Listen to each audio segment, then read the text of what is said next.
মানুষজন বলে যে কক্সবাজার থেকে ফোন নিয়ে আসছি, এটা নিয়ে আসছি, সেটা নিয়ে আসছি। আমার আম্মু নিজে ফোন কিনা দিছে যে দোকান থেকে, এটা ও দেখছে।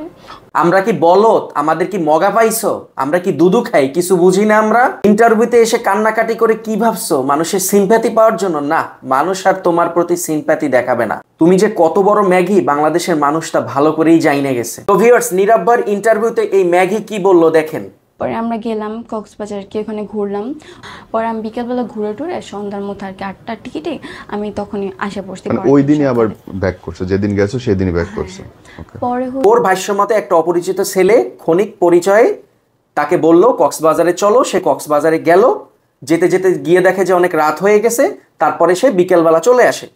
কক্সবাজার ঢাকা থেকে যেতে পুরো 8 থেকে 9 ঘন্টা লাগে। ও তো সারা রাত বাসে ছিল। তারপরে দিনের বেলায় যদিও ওইখানে থাকে, সন্ধ্যাবেলায় যদি রওনা দিয়ে চলে আসে, তাহলে এই যে ভিডিওগুলো কক্সবাজারের, এই ভিডিওগুলো কোথা থেকে হলো? এগুলো তো রুমে, কক্সবাজারের যে রিসোর্টগুলো, বিআইপি রিসোর্টগুলো, সেই রিসোর্টের ভিতরে ভিডিও। ও কেক কাটতেছে, ও মানে ওই যে কক্সবাজারের যে লবিতে, মানে সমুদ্রের পাড়ে যে লবি থাকে, সেই লবিতে বসে ভিডিও করতেছে। তারপরে দেখেন এই যে শুয়ে আছে। মানে এই সব ভিডিওগুলো তো আপনারা দেখছেন, এগুলো আমি আর বলতে চাই না। তাহলে এগুলো কখন করলো? এগুলো কি দিনের বেলায় করছে? মানে কি মানুষ কি এতই বলদ হয়ে গেছে? ও কান্নাকাটি করবে, মিথ্যা কথা বলবে, মানুষের সিম্প্যাথি অর্জন করবে, মানুষ বুঝে গেছে। আর এই যে শশার ভিডিও, সে কথা তো বাদই দিলাম, পুরো ভিডিও আমার কাছে কিন্তু আছে। এইভাবে ভিডিও করে কি মানে ওরে বললো যে তুমি এই ভিডিও দাও, পরের দিন তোমাকে আমি বিয়ে করবো, আর ও ভিডিও দিয়ে দিল।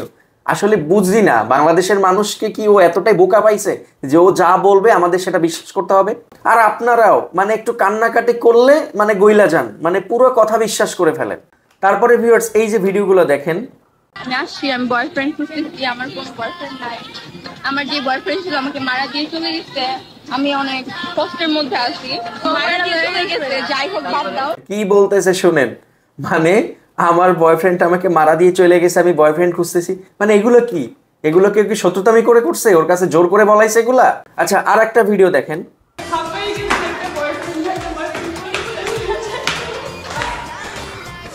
দেখেন কি কথাগুলো বলতেছে। মানে ফ্যামিলিতে থেকে এভাবে মানে খোলামেলা সাইডে দিলে তো এরকম হবেই।